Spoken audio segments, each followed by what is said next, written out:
Bona tarda.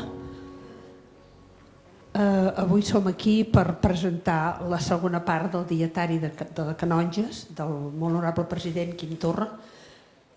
No fa massa presentàvem també la primera part. Avui aquesta és les hores incertes, és la segona part i continuació de la primera, evidentment. Bé, en primer lloc, agrair-vos la vostra assistència i començarem. M'agradaria començar, ja li he demanat al president si me'n donava permís, m'agradaria començar llegint un poema de Vicenç Andrés Esteller que ell posa al començament del llibre, posa l'última part, però després, més endavant, la posa sencera. És un poema que penso que és impressionant, que és realment un poema que hauríem de tenir molt en compte i que en aquests moments crec que és bo llegir-lo per mostrar la nostra persistència i determinació. Es titula Propietats de la pena. Assumiràs la veu d'un poble i seràs la veu del teu poble i seràs per sempre poble i patiràs i esperaràs i aniràs sempre entre la pols. Et seguirà una polseguera i tindràs fam i tindràs set. No podràs escriure els poemes i callaràs tota la nit mentre dormen les teues gens. I tu sols estaràs despert. I tu estaràs despert per tots. No t'han parit per dormir. Et pariren per vetllar en la llarga nit del teu poble. Tu seràs la paraula viva i amarga. Ja no existiran les paraules, sinó l'home assumint la pena del seu poble i és un silenci. Deixaràs de comptar les síl·labes, de fer-te el nus de la corbata. Seràs un poble, caminant entre una amarga polseguera. Vida amunt i nacions amunt, una enaltida condició. No tot serà, però, silenci, car diràs la paraula justa, la diràs en el moment just. No diràs la teua paraula amb voluntat d'antologia, car la diràs honestament, iradament, sense pensar en ninguna posteritat, com no siga la del teu poble. Potser et maten o potser se'n riguen, potser et delaten. Tot això són banalitats. Allò que val és la consciència de no ser res si no s'és poble. I tu, greument, has escollit. Després del teu silenci estricte, camines decididament. Bé, aquest poema em va agradar molt que constés al principi del llibre i per això em feia il·lusió llegir-lo. Bé, és un honor presentar aquest dietari del molt honorable president Quim Torra, amic, company de lluita. El 131è president de Catalunya no és un polític professional, avesat a les lluites fratricides i partidistes, a les intrigues polítiques. És, en primer lloc i sobretot, un patriota català, una persona honesta, sincera, culta i un bon coneixedor de la història del nostre país. Al maig del 2018 va acceptar assumir el càrrec de president de la Generalitat en un moment i en una situació molt difícil. Ho va fer per patriotisme i perquè tenia i té molt clar que l'única via per mantenir viva la nació catalana és la independència. Ho va fer amb voluntat de servei al país i a la causa. Al principi del 2019, per acabar-ho de complicar tot, va esclatar la pandèmia. I el 28 de setembre del 2020, per vergonya de l'independentisme, va ser indignament destituït del seu càrrec pel propi Parlament de Catalunya, que va acatar les ordres de l'enemic. Tan sols disposem d'una hora per parlar-ne, que ara a 8:15 hauríem d'acabar per donar temps que es puguin signar els llibres de tots aquells que ben segur comprareu i sobretot llegireu. Per tant, anem a parlar del llibre. La vostra primera proposta de govern, dieu en el llibre, va ser un govern amb presos i exiliats. Això és el que proposàveu, però no és el que va poder acabar sent. L'objectiu, dieu al llibre, era el d'iniciar la confrontació, Segur que éreu conscient que aquest govern no seria acceptat per part de l'Estat. El que cercàveu era la confrontació, fer palès que el conflicte continuava viu, contrarrestar l'efecte de la repressió. Ens podríeu explicar com us imaginàveu aquesta confrontació i què hauria calgut o què va faltar per fer-la efectiva? Molt bé, molt bona tarda a tots. Gràcies per venir una tarda més i per poder compartir aquesta estona aquí a Sabadell. Gràcies Àngels, gràcies Assemblea. Estic molt content i efectivament és el segon llibre que recull totes aquelles notes que jo, mentre va durar el meu confinament i ja després, quan ja vaig poder fer una vida entre casa i canonges, cada vespre anava apuntant aquelles opinions o sentiments o emocions o decepcions o alegries, perquè alguna n'hi va bé, encara que molt poques, però alguna n'hi va bé, que jo al llarg d'aquell dia que jo prenia les notes anava interioritzant. I per això ja avanço que és un dietari molt parcial, és a dir, és un dietari fruit del moment, del rabiós moment, del cru moment que tu estàs vivint i per tant que no hi ha hagut temps, si se'm permet, a una certa reflexió, a repensar-ho, mira això millor que no ho diguis, això com és possible que no ho haguessis posat. Però vaig pensar que així en directe, que és aquest llibre, tenia també el seu valor, que deixes de tenir-lo quan reescalfes les coses i que per tant si aquells fets que relato en el dia X són els que jo vaig considerar que aquell dia més m'havien impactat, penso que també tenia un interès per la ciutadania, perquè el que ha mogut sempre aquests llibres ha estat rendir comptes a la ciutadania, que és el que em vaig proposar quan vaig assumir la presidència. Ara l'Àngels recordava justament aquell moment, perquè mentre ja era el maig, era entre el 14 i el 17 de maig, que són les sessions d'investidura de l'any 2018, doncs clar, 2 anys després estàvem confinats i arribava el segon aniversari. I això em va, en aquells dies, fer repensar i tornar a la memòria de com havia anat que jo esdevingués president de Catalunya. I per contestar la pregunta ja més concret, per ser una mentida que contesti les preguntes, perquè jo al començament de ser president patia molt per les preguntes que em feien els periodistes. Has de contestar, si et pregunta pregunta has de contestar, però al cap d'un temps d'aquests assessors que tens t'acaben dient, no, president, tranquil, el periodista fa una pregunta i tu contestes el que et sembli. Des d'aleshores ja les entrevistes ja no són el que eren, però vas més tranquil, diguem. Si ens situem en aquell maig del 2018 han passat moltíssimes coses en el país.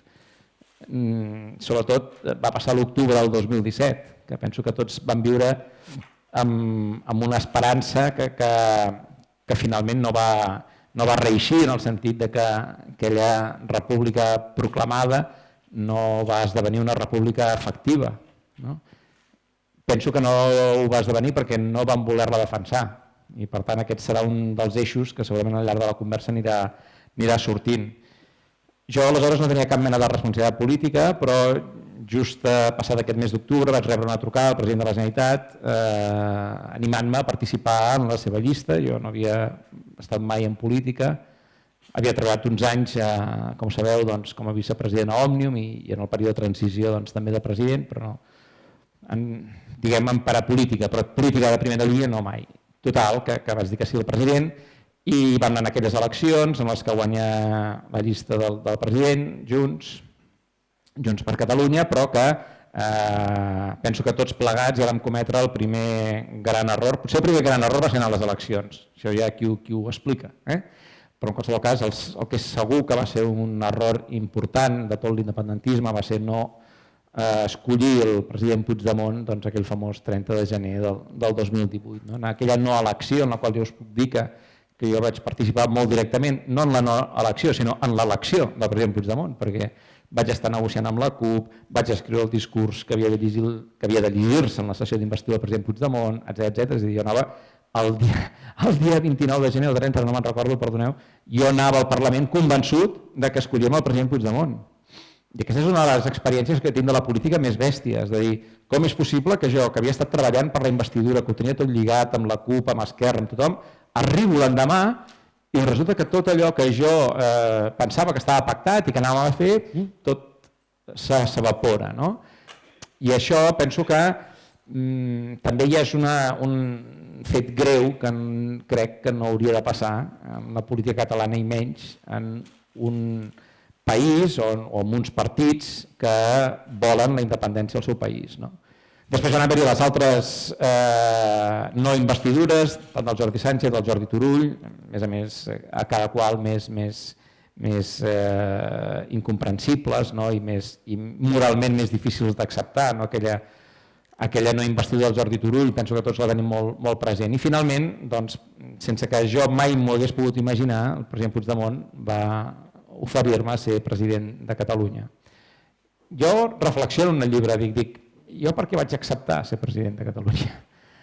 Perquè, bé, és cert que penso que qualsevol que està a aquesta sala, si li oferissin, diria, és el més gran honor que un català pot tenir a la seva vida, això ja ho descomptem, no? Però, clar, si ens situem en aquell moment que hi havia una pressió immensa en el país perquè s'acabaven els terminis, havien de tornar a unes eleccions, mentrestant teníem el 155, amb el que tot això suposava pel país, a mi em va semblar que en aquell moment crític de la història, bé, jo podia potser participar-hi i intentar, en la mesura del que jo fos possible, doncs estirar cap al que jo creia que havien de ser el camí cap a la independència. No? Jo, sincerament, el meu objectiu era aquest, jo no en tenia cap altre, és a dir, jo per anar a fer una política de la gestió del mentrestant no sóc la persona adequada, no, vull dir, segur, i ja s'està veient, hi ha gent que ho fa molt millor que jo, no hi ha cap mena de dubte. Ara, si ens proposàvem tirar cap a la independència en un moment tan complicat com aquest, amb presos polítics, amb la repressió, amb exiliats, amb el 155 pendent de sobre, etc., jo creia que podia mantenir almenys el combat amb l'adversari.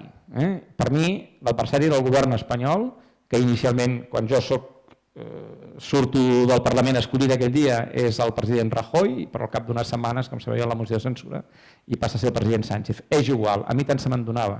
Per mi sempre l'adversari va ser el govern espanyol, sempre. I aquesta era una forma de confrontació, era una forma de fer evident que hi havia un conflicte polític entre Catalunya i Espanya. Perquè ara, sincerament, quin conflicte tenim? Quin conflicte tenim? Si resulta que votem la investidura del president Sánchez, votem els pressupostos del govern espanyol, fem i som els més, dic en general, l'independentisme, per una part de l'independentisme, som la crossa del govern espanyol. Existeix un govern espanyol com el que tenim senzillament perquè se li voten i se'l mantén al poder, no? I jo això per mi no era viable en la concepció que jo tenia d'avançar cap a la independència. Calia que tots avancéssim junts, l'exili, la presó, les institucions i les entitats. Si tots érem capaços d'avançar junts, teníem una oportunitat. No?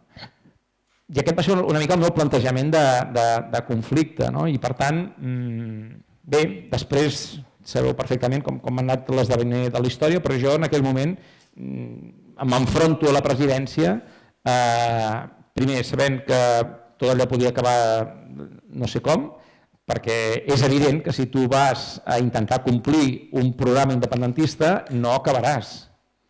Tu no acabaràs aquella legislatura, perdó, fas bé tallant, Àngels, perquè si no jo...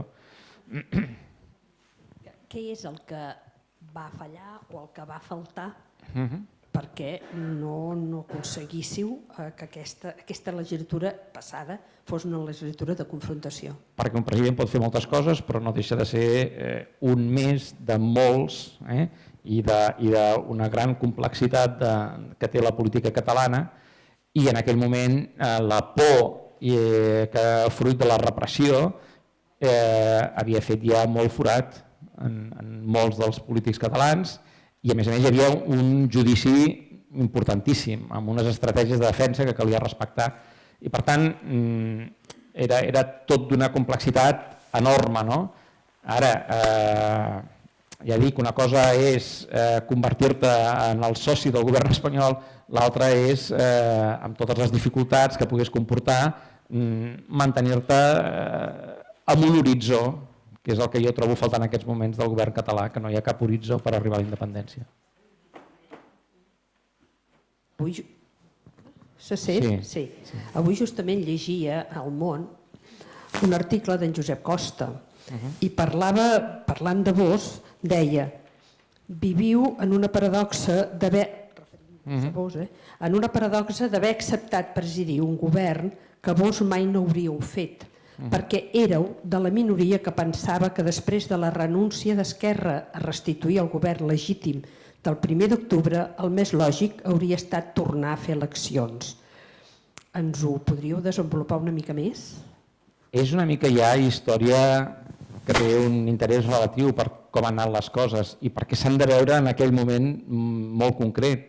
Sí, jo dintre del meu grup era partidari d'anar a les eleccions, però reconec que després d'aquelles successives no eleccions i en el punt crític en el que havíem arribat i amb la pressió que hi havia per constituir un govern efectiu i en el que tu també t'hi veus com immers, acaben passant aquestes coses. Insisteixo, jo creia que encara teníem una possibilitat. Jo quan veig que ja no tenim cap possibilitat i dono la legislatura per tancada, o almenys el seu recorregut polític, dic jo ja no soc la persona que li convé a aquest país si no vol anar a la independència. Millor que anem a fer eleccions i que ens aclarim tots plegats. És quan s'ha votat la investidura de Pedro Sánchez i és quan, després de les sentències dels judicis polítics, però primer va això, els partits som incapaços de posar-nos d'acord en un full de ruta. Tardem 45 dies en aprovar una proposta de resolució al Parlament, mentre hi ha hagut les marxes per les llibertats, etc. Entre això, la investidura de Sánchez i la gota final, que se'm retira de l'acte de diputat, jo sincerament no ho veig ara. Mentre estem intentant aprovar el pressupost, perquè també crec que calia aprovar un pressupost, arriba la pandèmia. I això, evidentment, és una explosió atòmica que ho transforma tot. Llavors ens veiem obligats a enfrontar-nos a una de les tragèdies més importants del nostre país de les últimes dècades. De la manipulació gabeliana que vareu patir des del primer moment, gairebé, de la vostra presidència. Ciutadans, des de minut zero, us va crucificar i va intentar de totes penjar-vos la llufa d'identitari, xenòfob, tots els penjaments que ens puguem imaginar i que tots ja vam sentir que no val la pena repetir. Però no només Ciutadans, aquí s'hi van afegir tota la caverna mediàtica i tots els partits que eren contraris a la independència, des del PP fins a Podemos. Hi ha un moment en el llibre que parlen d'en Jaume Asens, sembla que era el 6 de maig del 2019, dieu que decidiu trencar amb en Jaume Asens per unes afirmacions que ha fet públicament tractant-vos de sectarista o parlant del sectarisme de Torra o del virus de la confrontació identitària. És un tema molt recurrent que l'espanyolisme i Espanya utilitza sempre per atacar l'independentisme, és a dir, intenta sempre penjar aquesta etiqueta i el greu del cas és que normalment molta part fins i tot de l'independentisme li compra. Llavors aquí tenim un problema important, que és un problema que ens afecta a tots, diguem, aquesta facilitat per comprar determinats relats. La pregunta seria, o les preguntes, per què creieu que el nacionalisme espanyol ens ataca sempre posant-nos la llufa d'identitaris? I per què hi ha tants catalans que els compra l'argument i s'escarrassen en negar o amagar que som una nació, que tenim una identitat, com tenen, per altra banda, totes les nacions, i que tenim dret a defensar-la? No creieu que la millor manera de rebatre aquesta llufa és justament afirmant la nostra identitat sense complexos, defensant-la contra els intents seculars de destruir-la? No caldria, per tant, fer adonar de la diferència radical que hi ha entre defensar la pròpia identitat i l'identitarisme? Sí, és una molt bona pregunta. Vaig a precisar el tema del Jaume Asens. El Jaume Asens fa unes declaracions en plena epidèmia, ja era el maig del 2020, començàvem a sortir de la terrible primera onada, una epidèmia i fa unes declaracions així, que em titlla d'identitari i de supremacia, senzillament perquè jo, efectivament, no em callava tot el que jo creia que com a president del país havia de dir en un moment tan greu com aquell en el que senzillament vaig posar la vida de la ciutadania per sobre de qualsevol altra consideració i en comptes de tenir el suport de partits catalans al govern de Catalunya resulta que tenia la veu del govern espanyol a través d'aquests partits catalans, els comuns els primers. No? I això em va doldre molt perquè és que és l'exemple més paradigmàtic que podreu trobar. No? Quan es tracta tot això, no? de lo identitaris que som i supremacistes i tot això, dius, a veure, analitzem què va passar aquell març i abril amb el tema de la pandèmia. No? Qui feia aquelles rodes de premsa militars? Qui feia aquelles rodes de premsa de este virus lo paramos todos juntos, aquells encartes publicitaris que devien costar no sé quant, en els diaris, aquella propaganda, aquell patrioterisme, perquè això és una propaganda patriotera, no? Un d'aquells generals després van a parar a l'ambaixada agregat militar de l'ambaixada de Washington com a premi a aquells, també recordareu, aquelles guàrdies civils o policies desinfectant l'aeroport, que és una cosa absolutament inútil, també tota la polèmica, hi va haver aquí Sabadell, etc. En totes aquestes polèmiques mai vaig tenir els comuns al meu costat, al costat del govern de Catalunya. I jo, no sé, però que algú em digui si en cap dels meus discursos, i les proves són aquest llibre, crec jo, mai vaig sortir-me del discurs científic, del discurs en favor de la vida, del fem les coses per solidaritat, perquè si jo intento complir amb les mesures de prevenció no poso en risc la teva vida i si tu fas el mateix és això. Jo em va donar la sensació que no hi havia una altra manera de sortir-nos que era apel·lant al que justament els catalans són molt forts, que és aquest esperit d'associacionisme, de solidaritat, en el que tendim a agrupar-nos per defensar coses, no? O per rebutjar-les, no sé, però tendim a agrupar-nos. Els catalans som així i hem sobreviscut, penso, a través dels segles gràcies a aquesta capacitat associativa, aquest teixit de la famosa societat civil catalana. Pensava, quin efecte, no? I a més, en aquells dies també, aquells dies de Pasqua, ara també farà ja 3 anys, no? Però del 2020, perdó, 2 anys, va haver un discurs del president alemany que em va impressionar molt perquè era un discurs magnífic en el qual jo em sentia molt reflectit. No? Venia a dir alguna cosa així al president alemany de que fem el que estem fent perquè som ciutadans lliures d'una república i acabava felicitant els seus conciutadans perquè deia que al llarg d'aquelles setmanes que havien passat tan espantoses els havia vist créixer com a ciutadans. No? Jo he tingut aquest privilegi, jo he vist créixer la ciutadania de Catalunya, he vist créixer com el personal sanitari a Catalunya feia unes coses increïbles, el sector primari, els mestres del país, en fi, jo he tingut la sort de veure com la gent donava tot i més, tot i més. I per això em va doldre moltíssim aquesta acusació en aquell moment, no? Però si tornem a lo general, ja també, no només això, també ara, dintre del mateix independentisme, ara, no sé, suposo que tu i jo, Àngels, devem ser dels hiperventilats, no? Jo dec ser el superhiperventilat, supermàgic i no sé quantes coses més, senzillament per pensar el que segueixo pensant i que va portar aquest país el 2015 a unes eleccions a votar una DUI als 18 mesos, senzillament per mantenir-me allà, pensant, no, és que l'única possibilitat que teníem d'arribar a la independència era aquella oferta electoral, sí senyor, una DUI als 18 mesos, que després va votar en un referèndum. I penso, si, com deia Oriol Junqueras, Espanya sempre t'enganya, i ho deia fins al 2017, dic, què ha passat en aquest país com perquè Espanya ara ja no t'enganyi? No? Doncs jo, bé, continuo pensant això. Però en aquest país, normalment, la gent que va a l'arrel, i per això és radical ve d'arrel, se'l titlla de totes aquestes coses. Sempre poso el mateix exemple. Escolti'm, el número 1 dels bojos catalans a finals dels anys 20 era Francesc Macià. Senzillament perquè havia intentat envair Catalunya per alliberar-la i no només això, havia anat a buscar diners a la URSS, per poder-se pagar un emprèstit per poder fer aquesta invasió. I imagineu-vos també el que li havien dit. El 12 d'abril el president Macià arrasen les eleccions i el 14 d'abril es proclama la República Catalana.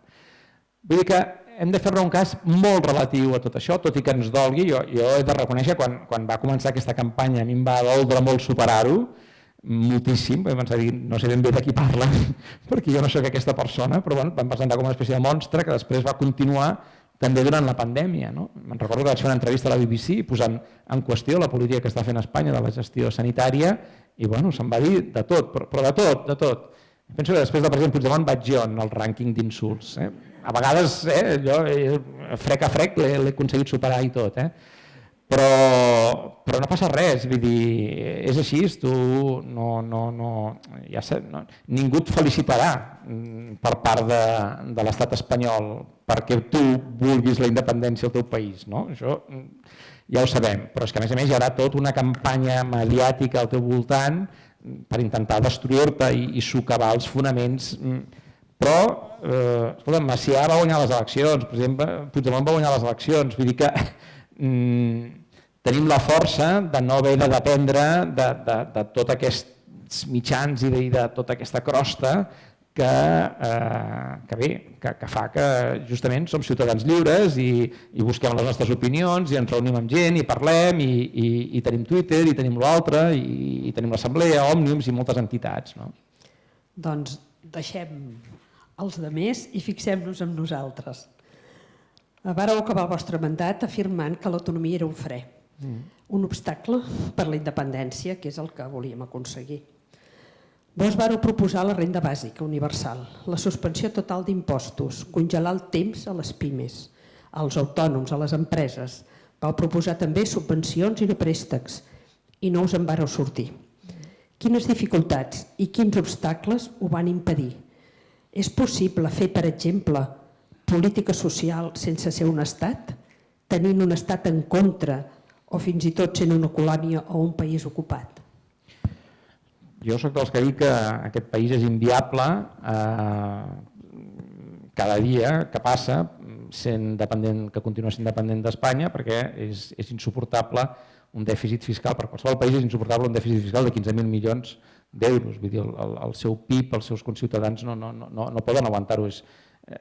Pel que els treballadors autònoms i empresaris catalans aporten en aquest país, no es reben els serveis que aquest país es mereix, en totes les àrees que vulgueu, des de les infraestructures fins a la sanitat, el que vulgueu.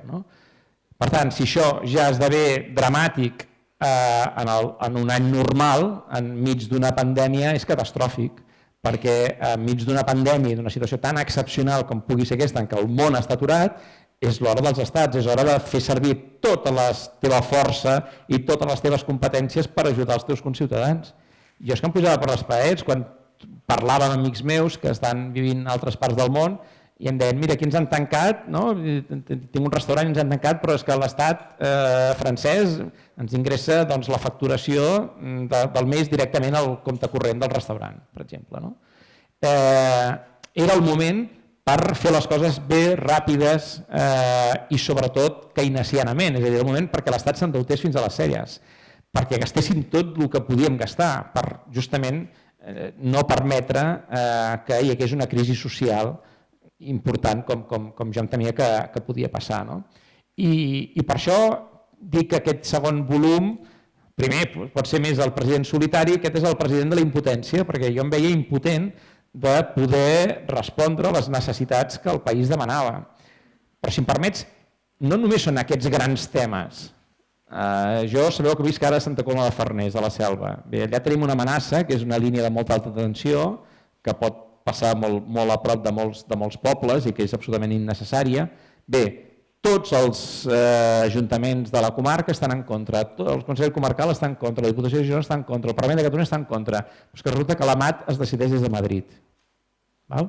Petit exemple, ho dic per sortir dels grans temes. No, és que en el dia a dia dels petits temes, d'allò que en el Parlament jo sentia lo que interessa a la gente, doncs d'això també és una mancança brutal el no tenir les competències ni els recursos per poder-ho afrontar. Per això jo dic que la dependència és decadència, perquè en el món en què vivim no només ja no tenir un estat que t'empara, sinó tenir un estat que et desempara, un estat impropi, no tenim un estat propi, tenim un estat impropi que va a la contra, amb tots els poders desbocats, començant pel poder judicial però fins l'últim que vulgui. No hi ha un estat bo i un estat dolent, com alguns pretenen fer-nos veure, no. Hi ha un estat que no ens interessa, perquè fins i tot quan, no crec que passi mai, però podria estar encertat a l'estat espanyol, a mi m'agradaria ser responsable de cometre errors. És a dir, jo vull tota la responsabilitat.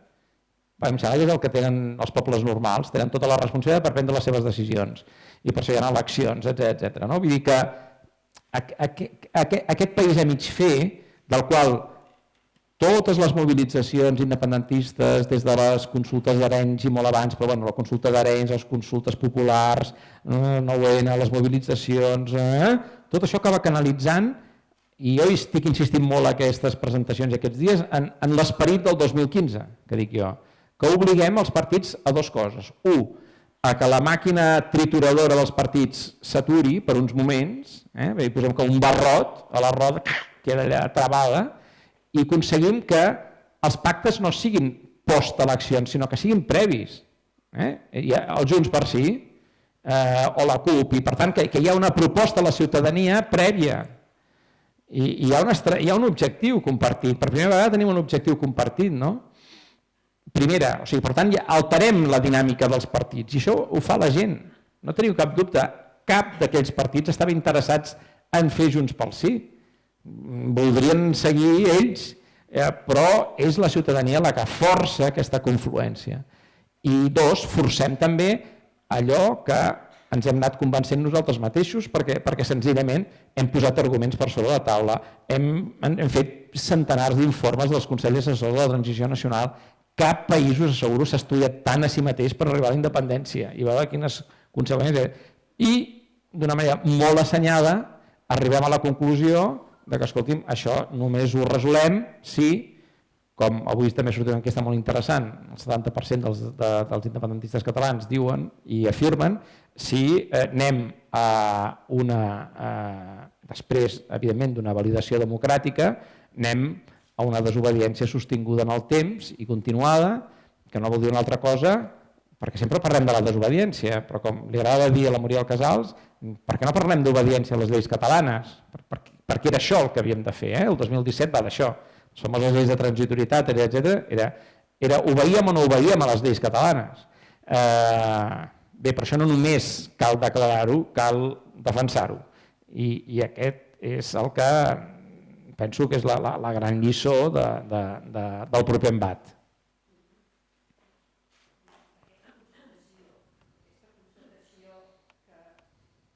La independència és més aviat un fre, és aviat un problema que una solució. Quina lliçó n'hauríem de treure?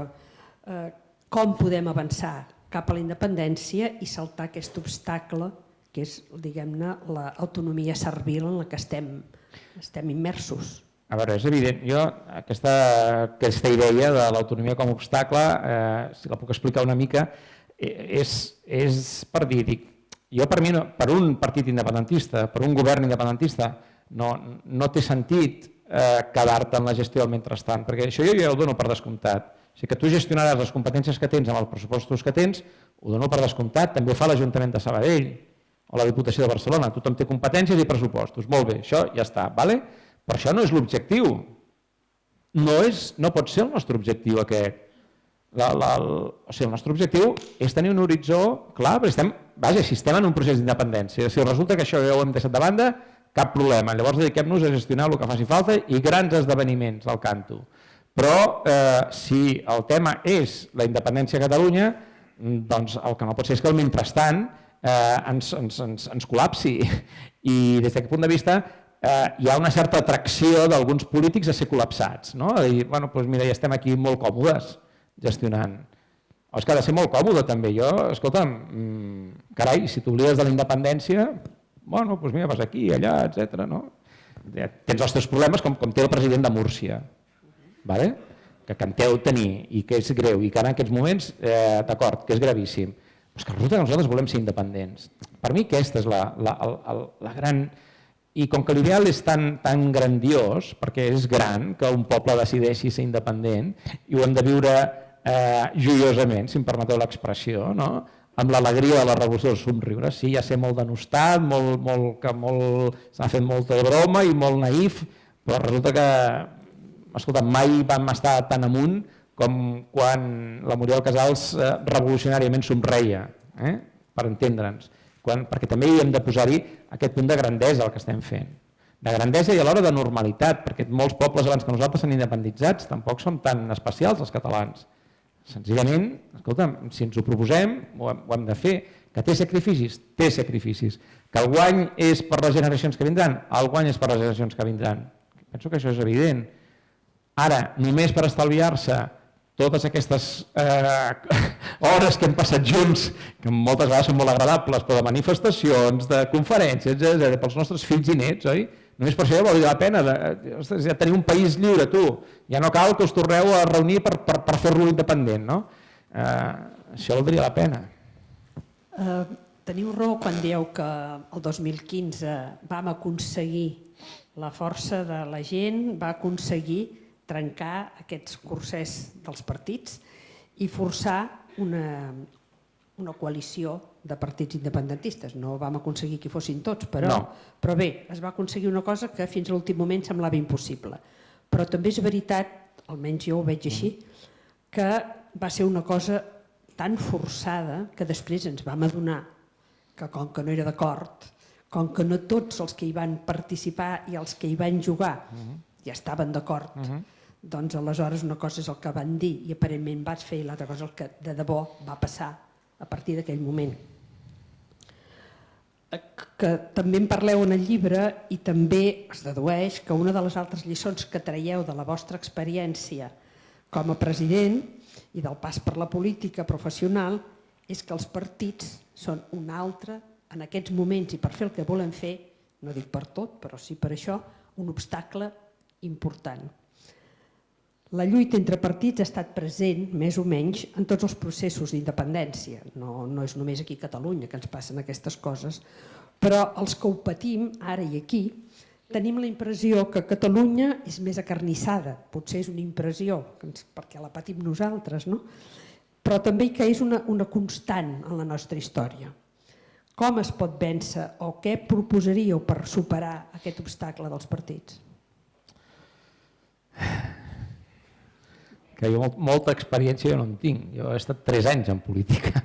M'ha passat de tot, però han sigut 3 anys. Intensos. I no vull fer tampoc un discurs antipartits, perquè jo crec que les democràcies liberals justament és la confrontació ideològica la que s'ha de tenir i que els ciutadans voten. Ara, dit això, nosaltres estem en un procés d'independència, insisteixo, no? I per tant, aquest ideal de la independència del teu país hauria de ser capaç de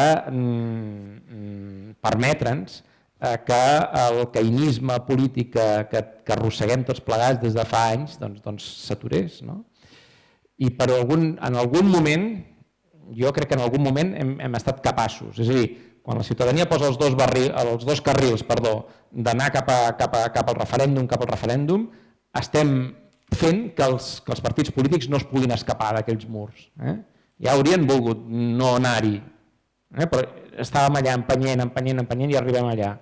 Per tant, la força de la gent per modular l'actuació dels partits és una de les claus. Per mi és una de les claus claríssimament. Jo us puc assegurar que dintre del Palau de la Generalitat que hi ha unes finestres que s'haurien de canviar, perquè el vidre ja fa molts anys que no tanquen bé aquelles portes.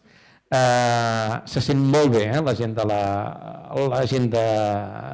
que protesta o que reivindica i per tant és la força col·lectiva sempre. Això és el primer que hem de tenir clar. I quan et diguis, no, però és que esclar, vosaltres no podeu, torneu cap a la gàbia autonòmica i tanqueu-vos per dintre. No, tot depèn de nosaltres. Tot depèn de nosaltres, de la ciutadania de la força, i per tant jo vull enviar un missatge de molta esperança aquí, perquè ho hem aconseguit, ho hem fet, i podem tornar-ho a fer. Senzillament sé que ara hi ha un moment de decepció i de desil·lusió molt fort, però podem fer-ho. Aquest per mi és la part negativa, però també és la part positiva. Però hi ha un altre fet que penso que afecta molt a la política catalana, que és una llei electoral nefasta, pel meu entendre, que fa que els polítics se sentin com que depenen del partit. En lloc de dependre dels ciutadans, depenen del partit.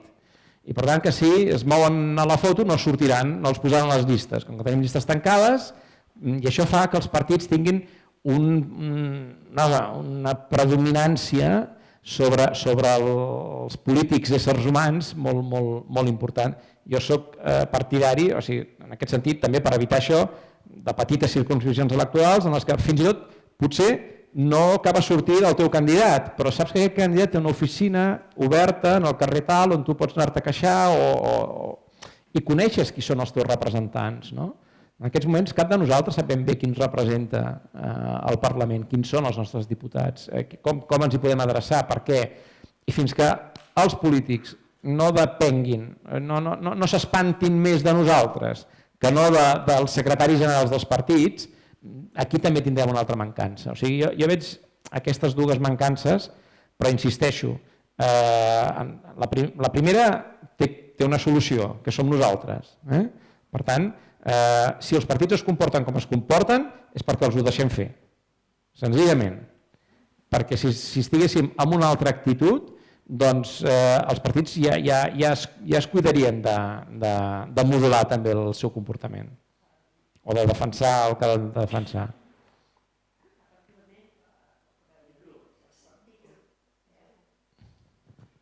Si els partits es comporten tal com ho fan és perquè nosaltres els permetem que ho facin, és així. I els votem. Sí, perquè els votem, exactament. Això sí que és sagrat, si votem el que votem. I aleshores, el que també penso que hem constatat durant aquests 4 anys és que no només els partits han fallat, sinó que potser nosaltres en determinats moments també hem fallat. O potser hem estat poc crítics, potser hem estat moltes vegades, hi ha hagut més destroyer que no pas ser crític de manera constructiva. I ara, una mica pensant en això, quan preparava la xerrada aquesta, he mirat dades i, si em permeteu, les intento posar damunt de la taula. Per exemple, la totalitat dels afiliats als partits independentistes, o que es diuen independentistes, no va més enllà tirar llarg de, posem 20.000 persones, i si aquí poséssim el PDeCAT, que ja seria molt aventurat, podríem arribar a 30.000 potser. Bé, potser, ja seria tirar llarg, siguem generosos i tirem llarg. Si els votants independentistes eren més de 2.100.000 persones, això vol dir que espera que m'he perdut, això vol dir que els no afiliats, els ciutadans que votem i que no som afiliats a partits, som 2.000.000, 2.070.000. La comparació és realment bestial, de 30.000 tirant llarg a més de 2 milions, és evident on hi ha la força de la gent, no? Però en canvi, quan hi ha eleccions, doncs resulta que últimament sembla que estiguem tots anestesiats i constatem coses entre elecció i elecció, però després això no es reflecteix en els resultats electorals. Els votants independentistes van passar de 2.100.000 al 2017, sumant els 3 partits independentistes, sumant els vots que van treure, a 1.377.000 al 2021. Vol dir que van perdre més de 700.000 vots. I aquí l'important o el rellevant no és si Esquerra en va treure 30.000 més o si Junts en va treure 30.000 menys. L'important hauria hagut de ser que van perdre 700.000 vots independentistes, d'una tacada, diguéssim. Aleshores, aquesta pèrdua de vots, i que va coincidir amb un augment desorbitant de l'abstenció, és clarament una pèrdua de vot independentista. Els independentistes no només han deixat de confiar en els seus partits, sinó també sembla que hagin deixat de confiar en l'eficàcia de la democràcia, perquè la participació va baixar de gairebé el 80% el 2017, que va ser molt alta, el 51% a les properes eleccions, i per tant l'abstenció va passar del 21% al 49%.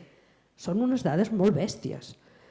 Què més ha de passar perquè se n'adonin els partits que ens estan portant de dret al precipici i fent tot el que poden per desinflar el suflé, fent de ximples útils a l'Estat i a la monarquia borbònica?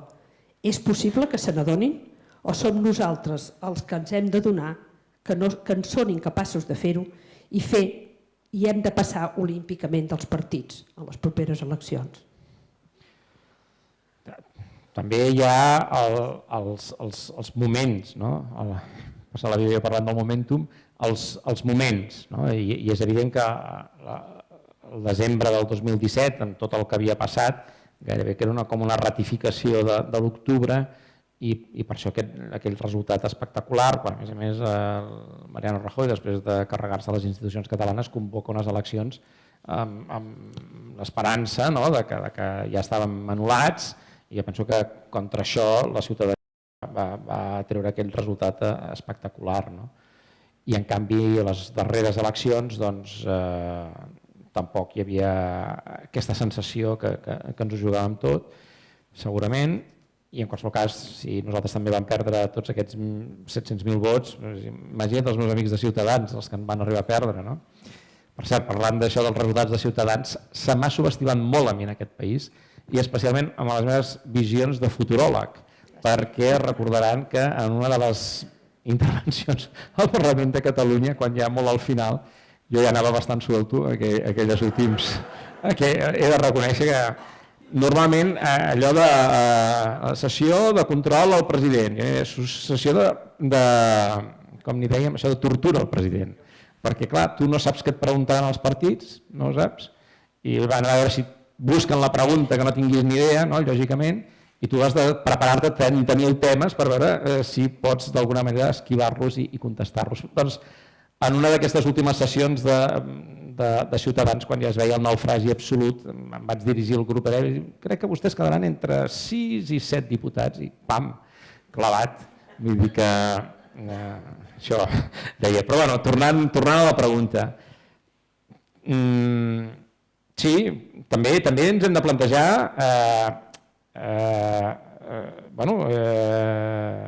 si, jo insisteixo, si els partits independentistes realment presenten un programa independentista, no poden acabar una legislatura, perquè acabes xocant. Ara ho veiem amb el tema del català. Si tu has dit, vaig a blindar el català, a veure, perdoni, blindar el català no vol dir que s'introdueixi el castellà, crec, sincerament.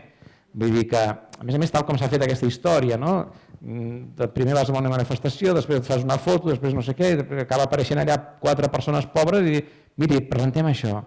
Home, no, per l'amor de Déu, i sobretot, si tu creus que és evident que si tu t'enfrontes al Tribunal Superior de Justícia, t'inhabilitaran o passaran coses, hi haurà un conflicte. Ara, si resulta que ho esquivem, però si ho esquivem ho dius, miri, no tenim força, no creiem que fer-ho d'una altra manera ens doni recorregut, etc. Jo crec que la ciutadania no s'hagués sentit tan interpel·lada, però quan a sobre et diuen no, és que resulta que ho fem per blindar el català, dius no, això segur que no ho fem. Però clar, si tu tens un programa independentista que hem de blindar el català, doncs tu vas directe a la inhabilitació i no passa res. Però jo el que volia traslladar és això, estàs en un procés d'independència, és una cursa de relleus i escolta'm, a més amb el que penses en aquest país, escolta'm, tu ho intentaràs i un altre ho intentarà i més, i després dels 10 que s'han pujat al mur i no l'han tombat se n'hi pujaran 100 i després 200.000 i els 2 milions i llavors sí que el tombarem al mur, però si ens quedem a mitges, si ens aturem, si reculem, jo en aquests moments, me'n vaig una mica a la pregunta, però com que jo ja sé que ara ja pots fer els driblings a les preguntes, jo en aquests moments, sincerament, com li expliques, suposem que teniu un amic estranger, com li expliques a aquell amic estranger que estem en un procés d'independència en aquest país? Perquè et preguntaran, no, Bueno, perdoni, però que, escolta'm, però l'independentisme jo he sentit que està donant suport al president Sánchez. I tu, bueno, sí, però és que ho fem, però és que hi ha una taula de diàleg. I on està la taula del diàleg? Aquí. La taula de diàleg, que vostès sempre s'han preguntat on està la taula de diàleg, la tenim a Sabadell, aquí mateix, i diran, és que no hi és, és que no hi és, és que no hi ha taula del diàleg. És que tot això és un relat, i és com que la paraula diàleg és molt bonica, te la llencen així, flash, estem dialogant. I tant que estem dialogant, si ho votem tot, però resulta que pel dret de l'autodeterminació no, és impossible. Fins i tot l'altre dia sortia el Pablo Iglesias dient que el govern espanyol no tenia cap interès. I dic, bueno, ja ho sabem tots. No? Però i a més, resulta que tens un president a l'exili que està vagant per l'espai, mentre tu aquí, jo sincerament, com pots explicar a algú que estem en un procés d'independència ara mateix en aquest país? De mi vostès jutjaran tot el que vulguin i tenen tot el dret a fer-ho, tot el bé i fatal o malament o menys malament que van fer les coses, però un punt de coherència penso que sí que vam tenir, sincerament. A mi em costa molt parlar de mi, però penso que com a dic de contenció i que com a dic, escolti'm, és que el govern espanyol és el meu adversari, que no puc regalar-li res, no? I que si m'he d'enfrontar a no sé qui per la defensa dels drets fonamentals del país, doncs t'hi enfrontes, al mínim, no? Amb la qual cosa, bé, sí, tenim un problema de credibilitat del que fem tots, però tu abans apuntaves, Àngels, també la nostra responsabilitat. Jo em sento molt responsable d'aquell octubre del 2017, no tenia cap responsabilitat política, cap. Ara, un mes abans del 27 d'octubre, a mi em van demanar que escrivís el discurs d'independència, el discurs que es va dirigir al Parlament de Catalunya de la independència del teu país. Imaginin-se si jo em vaig creure que anàvem a totes. No? Però i per què jo el 27 d'octubre no vaig quedar-me a les places? Jo em sento també responsable del fracàs col·lectiu. Per què hem d'esperar sempre que algú exerceixi el lideratge? Que ja sé que és molt important el lideratge en política i no voldria tampoc menystenir-ho. Però com que el procés d'independència, en allò essencial, al meu entendre, és un procés d'apoderament individual i col·lectiu de la nació, però individual també, és a dir, que tu creus que tu pots canviar les coses. I el dia que tu no creus que pots canviar les coses és el dia que malament rai, però llavors sí que ja és la imatge del sofà i mira, vas passant canals de la tele i estàs desanimat i no sé què tal qual, però aquest esperit és el que hem de mantenir, és el més important que hem de mantenir. Ara ens volen desmobilitzats, ens volen això, tancat a la gàbia i a més per dintre, que ens tanquem nosaltres a la gàbia i diem no podem, no som prous, no tenim força, no sé què, som massa poderosos, hem de ser més, totes aquestes coses que sents. Contra això, dir no, perquè jo puc, jo i amb la força col·lectiva podem. No? Per això hem agafat en el llibre justament aquesta idea de només amb la força col·lectiva saltarem el mur i el saltarem per sobre. El saltarem per sobre, com dient, no, això no es tracta de veure què fem, no, escolta'm, que no passa res, anem a fer la independència a Catalunya i ja està, que hi ha molts països que han fet el mateix. Doncs per acabar d'insistir una mica més en el tema dels partits i no per carregar-hi massa les tintes ni tampoc per defensar o per pretendre afirmar que els partits són inútils o no són necessaris, però em sembla que l'experiència que hem viscut aquests anys sí que ens permet afirmar que almenys en el nostre cas, ara i aquí, per fer el que volem fer, que és la independència, la veritat són més un obstacle que una ajuda.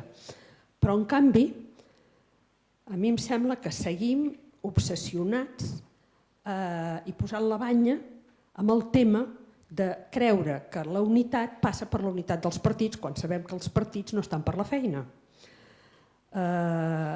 I això ho aplico, per exemple, al Consell per la República, de la qual, com sabeu, formo part, i que va ser justament una eina que vos vau posar en funcionament, vau fer néixer durant el vostre mandat com a president de la Generalitat. Això era el 2018, si no m'erro. Estem al 2022 i el Consell en aquests moments té 102.000, no sé si 344 membres. Clar, al costat del nombre d'afiliats d'un partit, Això és molt, però al costat de la quantitat d'independentistes que té la nostra nació és molt poc. I han passat gairebé 4 anys. Llavors jo em pregunto, no serà que hem seguit posant la banya amb el tema dels partits creient que calia que hi fossin tots i per tant no hem engegat motors fins que no hem aconseguit tenir-ne un de cada com a mínim en allà. I això ha passat temps i tot aquest temps ens va fent perdre pistonada, és a dir, anem perdent un llençol a cada vegada, la gent es va desanimant més. No creieu que potser ja és hora d'entendre que, com dieu, el que cal és la pinya, l'hem de fer la gent, l'hem de fer el poble. La unitat és la unitat del poble, no dels partits. Que els partits ja s'hi posaran, si volen, al final. Però que d'entrada, i potser un dels errors que vam cometre a l'Assemblea en un moment determinat, va ser creure'ns que llavors era l'hora dels partits i que l'Assemblea s'havia de mantenir en segon pla. I potser ja és hora de que ens convencem que l'hora dels partits no serà només que al final, quan s'hagi quan ja s'hagi baixat bandera, gairebé diria, en el moment que s'hagi de posar la sida dels pastís. I a partir de llavors el camp serà seu, però que fins a aquell moment no els hem de deixar que estiguin al capdavant perquè són incapaços de sostreure's d'aquesta lluita partidista. Almenys és el que ens han demostrat. Llavors, el Consell, jo penso que caldria també treure'l d'aquesta idea, de pensar que si no hi són tots en allà, no hi ha la unitat. No, la unitat no la fan els partits. M'agradaria també que comentéssiu una mica el tema del Consell i com es deslloriga això des del Consell per aconseguir que la gent entengui que és el Consell del poble, no dels partits. En el pacte de legislatura, per el qual vaig ser jo investit amb els vots d'Esquerra Republicana, es deia el següent, que tots els diputats independentistes catalans anirien a Brussel·les a constituir el Consell per la República. Es faria un acte formal a Brussel·les en el que s'apoderaria el president Puigdemont. I això, malauradament, no es va fer. I aquí vam perdre una oportunitat. És cert que almenys vaig tenir l'honor de poder encetar-ho d'una manera molt solemne en el propi Saló de Sant Jordi i amb connexió directa amb Brussel·les, però és així, no vam aconseguir-ho, tampoc vam aconseguir que el debat constituent que havia d'acabar amb unes bases constituents fossin referendades per la ciutadania, que també era part d'aquest acord. Amb la qual cosa, encara més difícil, fins i tot els acords pels quals els partits es posen d'acord per tirar endavant, doncs a vegades no es poden complir. I a sobre va arribar la pandèmia, per tant, tot en l'aire. Sí, a mi em sap greu que el Consell per la República tingui tot aquest número de 100.000 associats, no deixa de ser petit respecte a tota la gent que es va mobilitzar el 1 d'octubre. I tots plegats hem de fer una reflexió, vull dir, què està passant, i per això jo més que estic intentant mantenir un punt d'ànims i d'optimisme a la gent, perquè si ens seguim carregant primer de la nostàlgia de l'octubre, ens hem d'anar oblidant una mica d'això. Va ser molt gran, ja està, però no som independents, per tant hem de seguir la lluita per la independència. I per tant aquest punt de confiança en nosaltres mateixos, de treball, tot allò que jo ho resumeixo amb l'esperit 2015, és a dir, no va ser necessari cap altra solució perquè hi vam condicionar els partits perquè es fes aquella coalició. Jo no tinc la bola màgica per saber quina és la millor opció, no ho sé. En qualsevol cas sí que sé que tot depèn de la força de la gent, i que amb el tema de la unitat el Pep Costa, justament que abans l'esmentaves, un cop va fer una frase que jo estic molt d'acord, diu: no ens demaneu unitat sinó que demaneu-nos que feu una independència. I vaig pensar, és correcte, crec que és així, penso que el votant independentista el que ha de demanar als partits independentistes és que avancin cap a la independència, i això és el que jo en aquests moments, com que no veig que passi, però si no passa és perquè nosaltres tampoc no estem fent la feina de pressionar els partits polítics. Per tant, jo reparteixo molt les culpes perquè crec molt en la responsabilitat individual, no? I perquè si deixes de creure en que tu pots transformar les coses, després segur que no ens en sortirem. Però si, no, és aquella famosa frase de Kennedy, digues tu què pots fer pel teu país, doncs tu què pots fer ara per la independència a Catalunya. I si tu pots fer alguna cosa, segur que també aconseguiràs 5 persones del teu entorn que s'afilin al Consell per la República. I a més faràs no sé què. Mira, l'altre dia em deien que per organitzar el referèndum, la consulta que va haver-hi a Arenys de Munt el 2009, ho van organitzar 12 persones. Jo crec que en aquesta sala som uns quants més, 4 o 5 vegades més. Imagina't el que poden fer. I per tant, tinguem fe en que nosaltres podem canviar les coses i donem-nos aquest apoderament. Si no, ens convertim en aquella faula de l'elefant i l'estaca, aquell elefant que quan era petit el van lligar amb una estaca i clar, no se'n podia sostreure, va anar creixent, es va fer una bèstia immensa, però recordava que quan era petit ell no podia arrencar l'estaca. I per tant quedava allà lligat, quan només amb una estrabadeta ja es carregava l'estaca. I una mica és el que ens està passant a nosaltres. Ens pensem que no podem, tot l'octubre, mira, no ens en vam sortir, ja no podem. I aixecant una mica la pota ens enduem l'estaca i alguna cosa més. Per tant, vinga, força i endavant. Doncs ja per anar acabant, tornaré a citar el vicepresident del Parlament, Josep Costa, que diu: hi ha qui diu que l'independentisme necessita nous líders, nous partits, nous fulls de ruta, nous consensos, etc. En realitat el que necessita és només un objectiu i començar a empènyer per aconseguir-lo. Em sembla que lliga bastant amb el que estava dient ara. I això, sortosament, no requereix tenir ara mateix cap d'aquestes coses, ni tampoc que les institucions s'hi posin al capdavant. L'únic imprescindible és la gent. Vos mateix en clau crítica, però a la vegada esperançada i tossuda, a la pàgina 127 feu aquesta reflexió. A veure si ho vaig encertar-ho. Per això no crec que l'actual sistema de partits polítics a Catalunya, amb el grau d'enfrontament fratricida que hi ha per conservar o assaltar el poder autonòmic, el trist, feble, minso i escapçat poder econòmic, i amb la dependència dels polítics al partit i no del partit als polítics, ens porti enlloc. Més ben dit, ens porta a més autonomia. Però, més endavant, també feu aquesta afirmació en positiu. I tanmateix, no hi renuncio pas a l'objectiu, s'entén. Poseu-me un aplec de patriotes al davant, disposats a arribar fins al final, és a dir, no només a proclamar la independència, sinó a defensar-la, i jo seré al seu costat, amb tot el meu suport i les meves forces. Bé, doncs, amb això acabo les preguntes i us animo a esplaiar-vos una mica ara amb això abans de donar per acabada l'acte.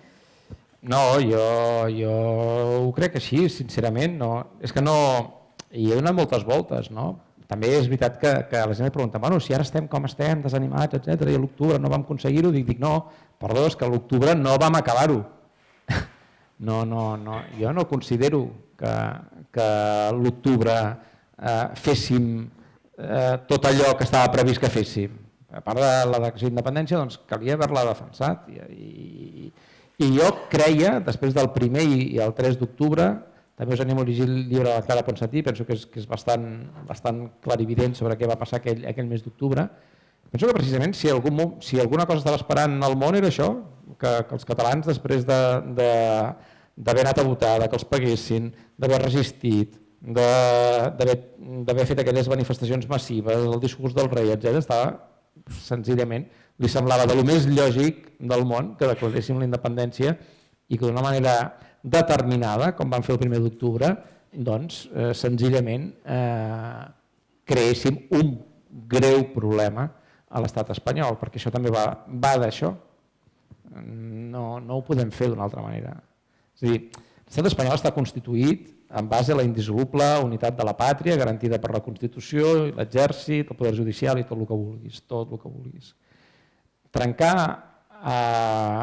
és possible i des de la sentència sobre la independència de Kosovo és possible, perquè està reconegut a nivell del dret internacional no està reconegut que tu tinguis el dret d'autodeterminació, però sí que si tu fas un procés democràtic amb una majoria clara i que acabes proclamant la independència, la comunitat internacional això t'ho respectarà. No? I per tant nosaltres només tenim aquesta via. Sembla senzillament una greu equivocació i una pèrdua de temps en aquests moments, i insisteixo, com que per mi la dependència és decadència, si van passant més temps, més decadents ens acabarem tornant. Perquè en aquest món més globalitzat que mai necessitem més un estat que mai. No és paradoxal, però és així. Ens pensàvem que amb la globalització potser podríem tenir una oportunitat, però no, hem vist que justament, i més en l'entorn en què ens movem, Europa és un club d'estats. Si no ets un estat no comptes per res. I amb tots els respectes, però intentar campanyes fracassades com que es parli el català a les institucions europees o a la selecció nacional catalana, tot això no passarà mai si no som un estat i ja està. I em sembla que no me'n culpo ni me'n faig, no em flagelo, senzillament constato que això és així i per tant, com que jo vull canviar les coses, per això penso que la independència és el que ens portarà a no haver de patir per moltes coses, per la nostra cultura, però també per la riquesa que puguem distribuir entre els nostres ciutadans. Si som independents i som responsables de les decisions que prenem i no uns altres, com va dir Rovira i Virgili, no es tracta que des de Madrid et governin més o millor, no es tracta que deixin de governar-te, que tu assumeixes aquestes responsabilitats. Per tant, ja no sé quina és la pregunta, però la resposta és que hem de seguir més que mai. A més sabent això, si traiem les bones lliçons apreses, tenim bastant definit cap on hem d'anar, vull dir que i sense angoixes i sense por. Tot el que hem alçat la norma que hem fet els catalans, que no ens ho deixin prendre. Això sí, que aquesta sensació de que nosaltres podem transformar les coses, això lluiteu, no us ho deixeu arrabassar, no us deixeu condemnar la gàbia autonòmica i que us diguin que no podeu transformar les coses. L'únic moviment que l'estat espanyol trenca definitivament el franquisme, amb el règim borbònic, és el moviment independentista, l'únic. I hem vist altres intents que senzillament han acabat sent crosses del govern espanyol. Nosaltres podem transformar-ho tot amb la força col·lectiva i saltant els murs. Moltes gràcies. Gràcies. Merci.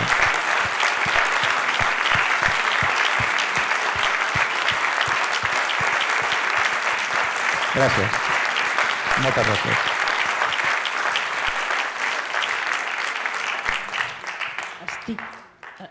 Estic segura que, vos ja ho heu dit i repetit, que hi esteu disposats. Estic segura que tots els que estem aquí també estem disposats. I ja per acabar, moltíssimes gràcies pel vostre compromís, per la vostra sinceritat i pel vostre coratge. Per Catalunya fins la independència. Gràcies. Moltes gràcies. Gràcies, Àngels.